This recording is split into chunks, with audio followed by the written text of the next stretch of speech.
Hey guys, how's it going? My name is Joe Bro. Today I've got for you a commentary about Black Ops 2 in general.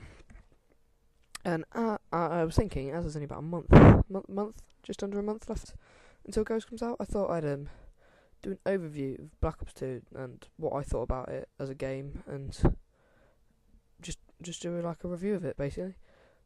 As it's ending its life cycle, as you can probably tell from the title, Bullshit Ops 2, a Black Ops 2 game review, you can obviously tell that I quite like the game.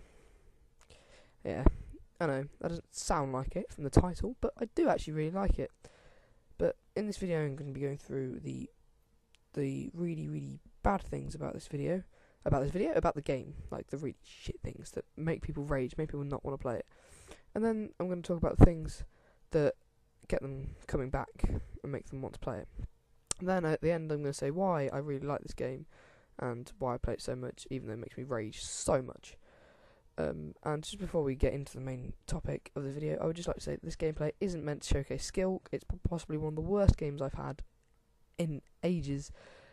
It's meant to sort of showcase all the bullshit that's in this game that is going to be the bad things about what I'm on about. So, into the bullshit things and the pretty good things. So, going into the bullshit right here.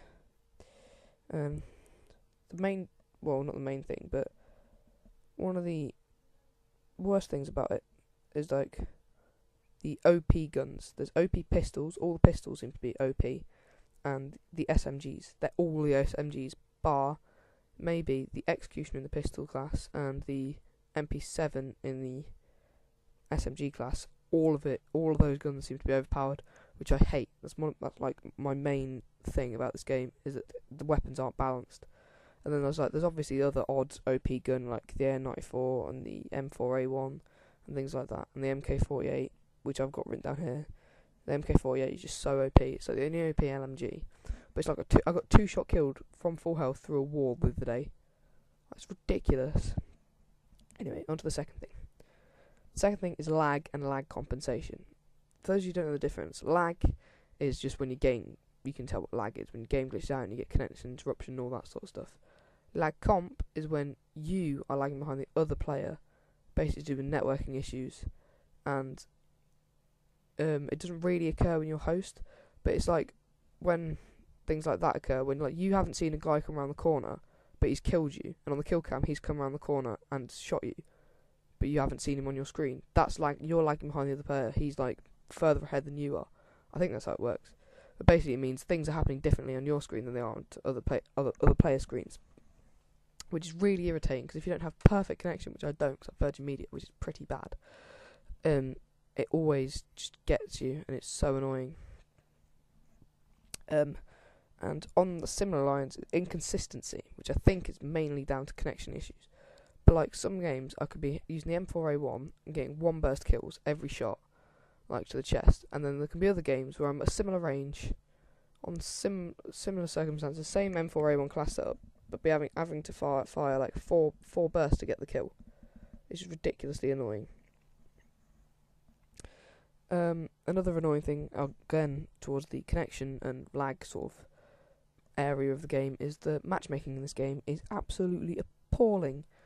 I once waited 10 minutes just to get into a lobby which was ending. It's just ridiculous. And the fact that it's meant to be skill-based matchmaking, but I always seem to be put against the bright sweats, the people that camp, the people that drop nuclears, and then my teammates seem to be utterly retarded, be running around with a knife and holding the shot bit.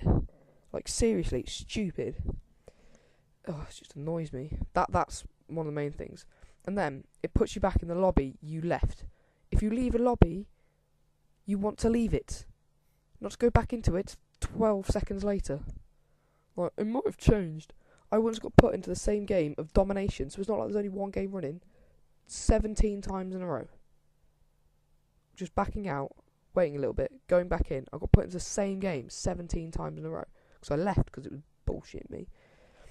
Anyway, on to the next thing, which is the target finder, which is again OP on its own, just because it's madly OP, and because it just lets you see everything. But then when you slap it on the MK48, like that 2-shot kill weapon. And wait, just here, I scrolled through all the enemies' weapons, and they all seem to be using SMGs, or everybody seems to be using SMGs or shotguns. Like, no wonder I'm just getting trolled. But anyway, that was a bit of a theatre glitch there. I just decided to stop. Anyway, Target Finder MK48, just OP. Target Finder generally just OP. MK48 just generally OP. But then you put the MK48 and the Target Finder together, it's just OP. Yeah, makes sense. Another OP thing, bullshit thing about this game is the first perk, the only perk I'm going to put on the list, which is Flak Jacket. Because Flak Jacket on this game is massively overpowered. I wasn't sure if it was later on in the game or earlier on in this gameplay, but I throw a C4 at some guy's feet, but because he has Flak Jacket, it doesn't kill him. It's just insane. And it's the only perk that I find all overpowered. All the other perks need to be balanced. Like, Awareness and Dead Silence balance each other out. And like Scavengers always, there's no way it can't be overpowered. But the changes they made to Ghost, is good. That made it less OP than it was in Modern Warfare 3. Anyway, on to the spawns. The spawns are retarded. This game has the worst spawns of any game ever, and it's stupid. Like, seriously, some of the spawns are just mental, and they shouldn't be allowed in the game. They're just absolutely rubbish. But I'm going to get through this quickly because I want to get to the best things about it, but I've not got many best things. But then I'm going to cover it. Yeah, anyway. Hunter-killer drones, enough said, they lock on, and they're not, I think they should have been patched to like 700 points, because like, just below a Hellstorm missile, I'd say. Because they always get a kill, and they're just an easy streak, and it always seem to go for me. Anyway, there's random exploding things like barrels and cars, but that's been in every game, and everyone knows how annoying they are. Lightning strikes, again, a bit OP, like the Hunter Killer, same sort of thing. They've got all the blast radius for freaking nuke. And then grenades and C4 are the only OP equipment overall, I think, because C4 Scavenger, the C4 has the blast radius of Nuketown. Like, it's ridiculous. It's massive. But then grenades always seem to home in. Like, they bounce off stuff and roll, and then they've got a pretty big blast radius as well. Now, on to the best things I find about this game. These are the things that make me want to play this game, and it just makes me addicted to it. Not addicted, but all COD have that addictive factor. But these things are the good things about it. First off are two sort of the main things in the game. The score streak setup, the fact that you get look at this lag. Anyway, the score streaks, like the fact that you get points rather than having to get a certain amount of kills. I love that. And the pick 10 system that they did with the creator class is genius. I love that. That's my favourite thing about this game. It makes it so much, the class setup now, so much better than any other game. And the changes they made to Ghost and other perks and attachments, sort of Ghost change, the addition they made to Ghost, making you have to move, is amazing. That was genius, Treyarch. And then the fact that they've made quick draw and fast and sleight of hand attachments and things like that is amazing as well. Things that the attachments like quick draw and stuff like that. And then another thing I love is the camera system. The fact that they have to get headshots and then complete challenges. I love that, and the fact that you get diamond as well, which is amazing. And the fact that you get to keep your camos after prestiging is even better. And the changes they made to the dual band scope. I know this is a subtle thing, but it's really good. The dual band scope is actually really helpful, and I love that attachment. It's so good on LMGs and snipers, and it's so much better than what the thermal scope was in Modern Warfare 3, because you could barely see anything through the thermal. It was irritating. Anyway, on to the reasons why I love this game is just I actually don't know why I love this game so much. Like, I suppose it's a challenge. It's more challenging than the other games, and then it's the most modern game, and it's just fun, especially Hardpoint. I love that game mode, but I don't know. Just everything about it seems to make it a decent game. It's not the best Call of Duty ever. That title goes to COD 4, and it's not the worst. But I really like this game, and yeah, it's good to be ashamed to see it go. But Ghosts is probably going to be better, because I always prefer Infinity Ward games. Modern Warfare 3 and COD 4 are my two favourite Call of Duties. But this is a really good contender for one of my favourite Call of Duties.